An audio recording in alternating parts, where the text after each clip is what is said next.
बिस्मिल्लाहिर्रहमानिर्रहीम, अस्सलाम वालेकुम। आज के लेक्चर में हम यूनिफॉर्म डिस्ट्रीब्यूशन को डिस्कस करेंगे दोनों केसेस में। डिस्क्रीट यूनिफॉर्म डिस्ट्रीब्यूशन को भी डिस्कस करेंगे और साथ ही में कंटिन्यूस यूनिफॉर्म डिस्ट्रीब्यूशन को भी डिस्कस करेंगे। यानी हमारे पास जो टॉपिक है वो है यूनिफॉर्म प्रोबेबिलिटी डिस्ट्रीब्यूशन। अच्छा, अब डिस्क्रीट केस में हमारे पास यूनिफॉर्म डिस्ट्रीब्यूशन उस टाइम यूज होती है उन सिचुएशंस में जब हमारे पास प्रोबेबिलिटी रिमेन द सेम है, प्रोबेबिलिटी चेंज ना हो। यूज्ड यानी डिस्क्रीट केस में ये used in situations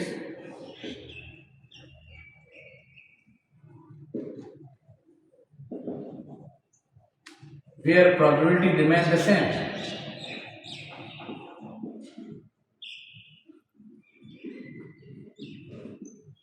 probability change नहीं होगी। जब हमारे पास प्रोबेबिलिटी चेंज नहीं होगी तो हमारे पास प्रोबेबिलिटी डिस्ट्रीब्यूशन, अगर इसको हम देखें प्रोबेबिलिटी डिस्ट्रीब्यूशन इस केस में हम बनाए तो हमारे पास प्रोबेबिलिटी डिस्ट्रीब्यूशन इस तरह बनेगी कि हमारे पास यूनिफॉर्म रैंडम वेरिएबल और along with their probabilities x1 x2 x3 up to so on up to xn। तो हमारे पास प्रोबेबिलिटी सेम रहेगी, यानी तमाम की तमाम प्रोबेबिलिटी आपस में इक्वल्स होंगी। यानी x1 की प्रोबेबिलिटी ये भी 1 ओवर n, x2 भी 1 ओवर n, x3 भी 1 over n up to so on 1 over n। और चूंकि हमारे पास प्रोबेबिलिटी डिस्ट्रीब्यूशन है तो इन तमाम प्रोबेबिलिटीज का जो टोटल है वो लाजमी तौर पर 1 आएगा। अच्छा, यूनिफॉर्म डिस्ट्रीब्यूशन हमारे पास प्रोबेबिलिटी सेम रहती है। फॉर एग्जांपल हमारे पास टॉसिंग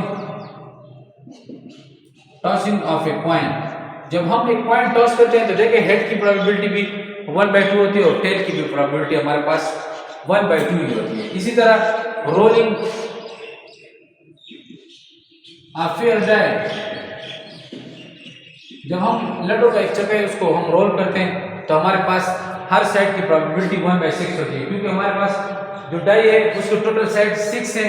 तो हमारे पास 1 हो, 2 हो, 3 हो, 4 हो, तमाम की प्रोबेबिलिटी हमारे पास 1/6। यानी अगर इसको हम यूनिफॉर्म डिस्ट्रीब्यूशन केस में अगर प्रोबेबिलिटी डिस्ट्रीब्यूशन फॉर्म में लिखना चाहें रोलिंग अ डाई तो हमारे पास पॉसिबल वैल्यू है 1 2 3 4 5 6 और 1 की प्रोबेबिलिटी भी 1/6, 2 की प्रोबेबिलिटी भी 1/6, 3 की भी 1/6, 4 की भी 1/6, 5 की भी और 6 की भी 1/6।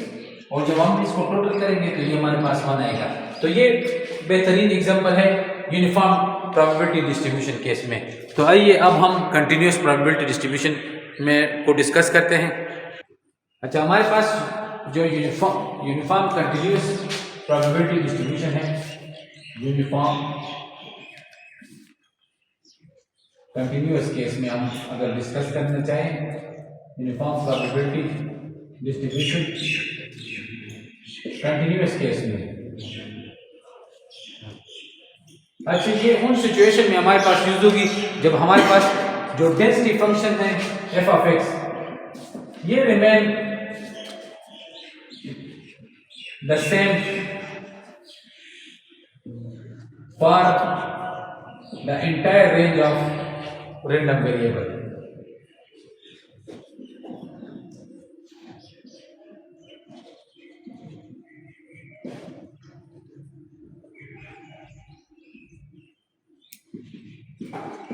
अच्छा, डिस्क्रीट केस में हमारे पास प्रोबेबिलिटी रिमेन द सेम थी, यानी प्रोबेबिलिटी अनचेंज थी। इसमें हमारे पास जो डेंसिटी फंक्शन है ये रिमेन द सेम होगा for entire range of random variable. यानी इसको अगर हम डिफाइन करेंगे ये देखिए हमारे पास f ऑफ x की वैल्यू आएगी 1 ओवर b माइनस a इस रेंज में फ्रॉम a टू b, और 0 हमारे पास इसके अलावा 0 होगी इस रेंज से बाहर, इसकी वैल्यू हमारे पास 0 होगी अदरवाइज। ये तो हमारे पास अगर इसको हम फार्मूले में लिखना चाहें डिस्क्रीट रैंडम वेरिएबल केस में तो हमारे पास इसका प्रोबेबिलिटी फंक्शन जो होगा वो हमारे पास 1 ओवर n, और यहाँ x डिस्क्रीट रैंडम वेरिएबल तो x का रेंज होगा 0 1 अप टू n और 0 अदरवाइज। ये हमारे पास डिस्क्रीट केस में, और कंटिन्यूअस केस में अगर हम डेंसिटी फंक्शन लिखना चाहें तो ये हमारे पास इस फॉर्म में होगा। तो आइए इसमें मजीद कुछ क्वेश्चन सॉल्व करते हैं। यूनिफॉर्म हमारे पास जो डिस्ट्रीब्यूशन है दोनों केसेस में, डिस्क्रीट और कंटिन्यूस केसेस में। यूनिफॉर्म डिस्ट्रीब्यूशन को हम रेक्टेंगुलर डिस्ट्रीब्यूशन भी कहते हैं, रेक्टेंगुलर डिस्ट्रीब्यूशन।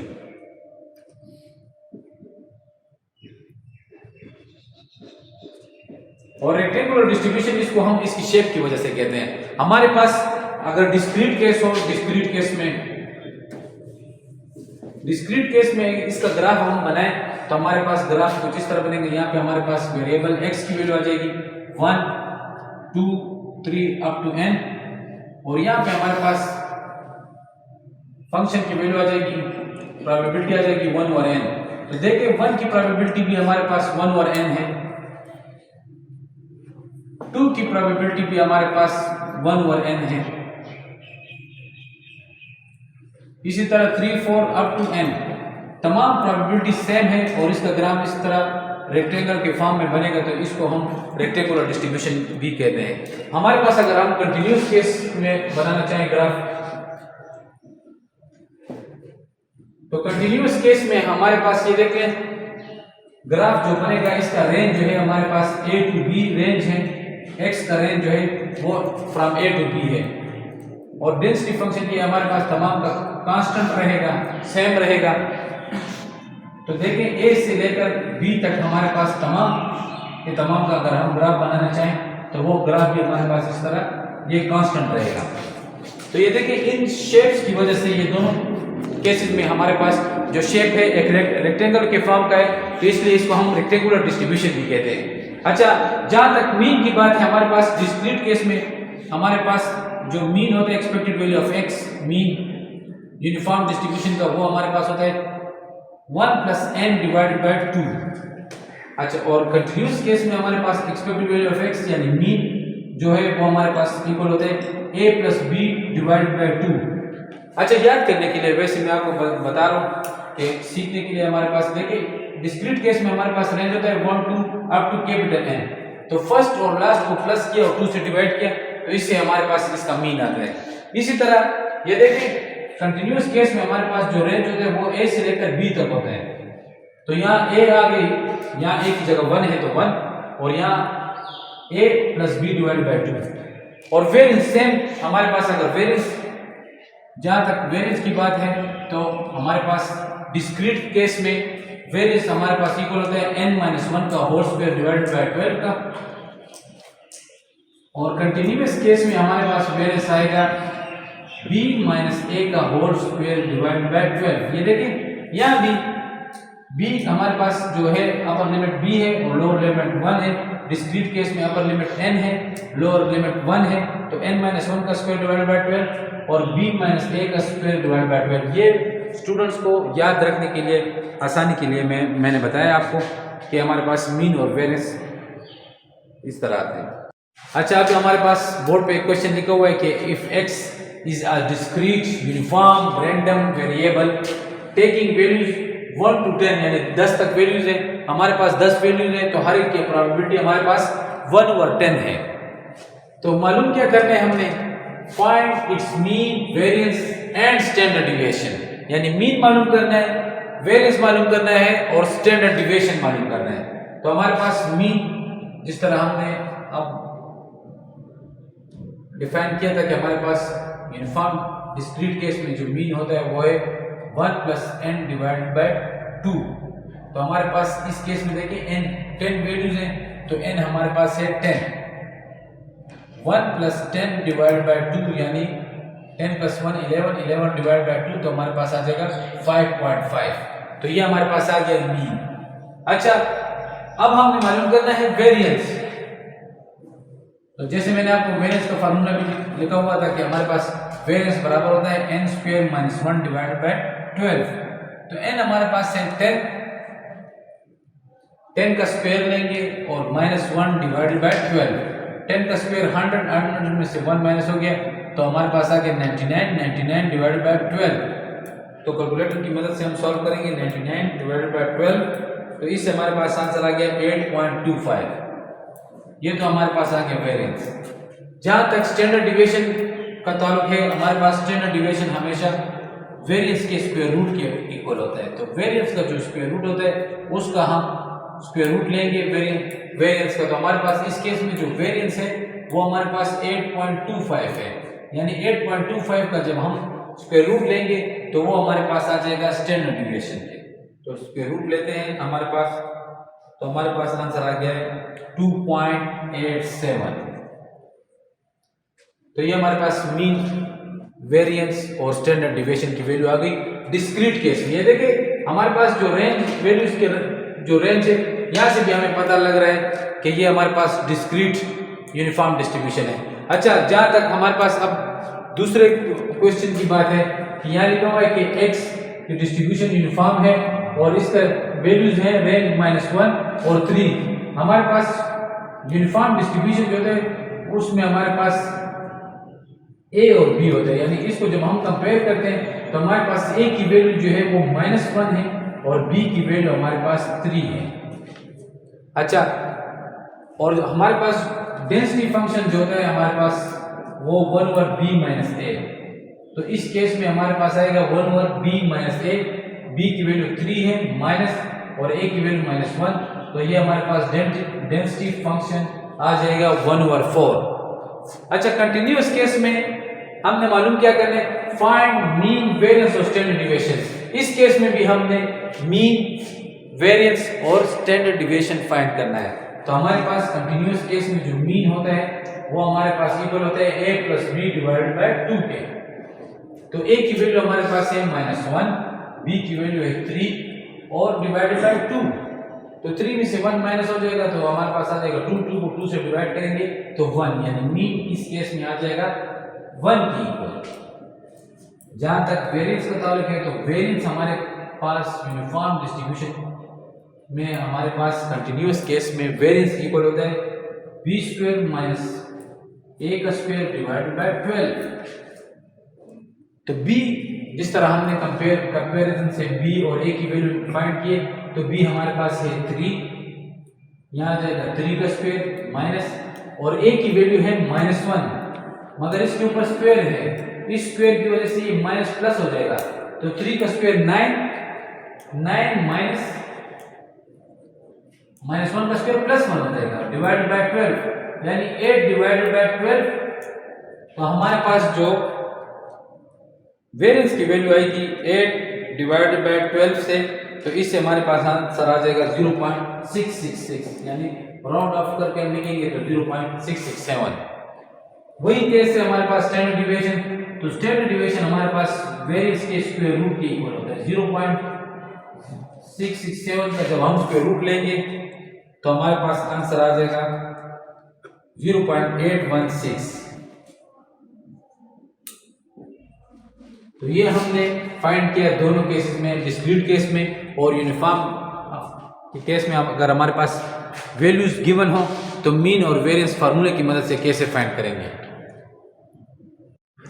अच्छा, अब हमारे पास एक क्वेश्चन है कि if x is uniform distribution over interval 2 to 4, तो हमने ये प्रोबेबिलिटीज फाइंड करनी है।